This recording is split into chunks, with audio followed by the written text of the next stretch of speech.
Kayo po ba mga bossing ko, ipakaramdam po ninyo na kayo ay paborito ng kamalasan? Asya, kung yung ipakaramdam ninyo, ipagdasal nyo po yan na kayo po ay layuan na ng kamalasan at kailanman na hindi na kayo mamalasin pa. Ako po yung may share sa inyo mga bossing. Basta ito po, kapag ginawa nyo, kailangan kayo po ay ang nasa isipan nyo panay mga magaganda.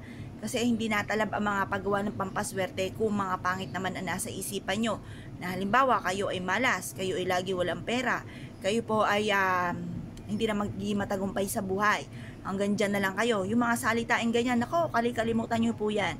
Hindi po yan makakatulong sa inyong pag-unlad at bagkos ay kayo po ay panghihinaan pa ng loob at kayo po ay kumbaga kung ano yung naisip nyo, magkakatotoo po yan.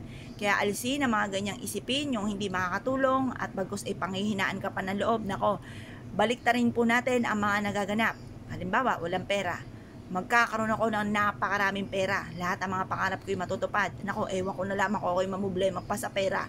Mapuputos ang aking pitaka sa dami ng perang darating. Ganun po ang pagwi-wish.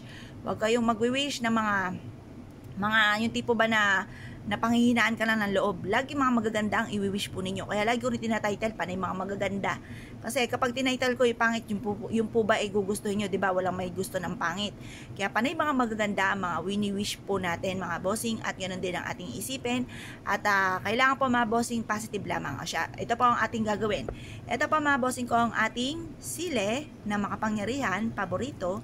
At ganoon din po mga bossing ko ang ating asin. Ang sile, mga bossing, napakasarap nito, lalo-lalo na kung may sabaw, lalagyan ng patis, silit, kalamansi. Ay, Diyos ko, panalong-panalo, napakasarap ng kain. Kaya lang, ingat po kayo dahil nagkakaedad. Baka magkayuti ay po kayo, mga bossing. Ngayon pa, mga bossing, ang sile hindi lang sa pagkain. Ito po, mga bossing ko, ay pampalakas din ng ating fighting spirit, para hindi tayo panghinaan ng loob, mas maging fighter tayo sa hamon ng buhay. Ganun din pa mga bossing, kung may problema ka sa inyong karelasyon, mainam na gamitan ng sile para masolusyonan ang problema. Kung kayo pa mga bossing ko ay isa sa mga dumadaan sa mga napakaraming mga pagsubok, gamitan nyo po ito upang sa ganon magtuloy-tuloy ang swerte at hindi na kayo muli mamalasin pa. Ngayon pa mga bossing, ang sile, kung halimbawa ikaw po lapitin din ng mga taong chismosa, pakalimera at inggitera, pantaboy din po sa kanila. Kung kayo minamala sa negosyo, para kayo swertihin, gamitan ito ng sile para kayo ay swertihin.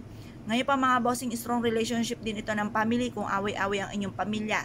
Minsan mga bossing sa paghabang bata pa, may naringgan akong bossing ko, yung mga anak daw nila ay magkaka-close nung sila ay maliliit pa. Pero na naglakihan, nagkaroon na ng kanya-kanyang asawa ay naging magkakaaway na.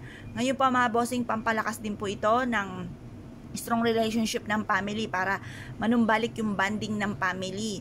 Ngayon po mga bossing, mag-wish ka kung anong nais po ninyo. Harap sa may silangan ng 6:30 or kaya po ay alas 7.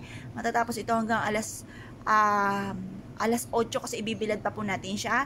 Pero kapag pupul moon, lagi nyo po tandaan alas 7 or alas 8 ang mga pinakamagagandang araw. Ngayon pa mga bossing, ko kayo po naniniwala, subukan nyo po ito, proven po ito na napakaswerte. I-wish po na magkaroon ako ng sariling bahay, ng negosyo na dito na ako yayaman, magkaroon ako ng mga bagay na matagal ko na pinapangarap, maligtas ako sa anumang kapahamakan, ako at aking buong pamilya, matupad ang lahat ng mga pangarap sa buhay at magkaroon ng mahabang buhay. Yun po yung mga pinakamayor, pinaka-importante. Ngayon pa mga bossing, ko kayo po naniniwala, subukan nyo na po ito, proven po ito na maswerte at good luck po sa inyo po lahat.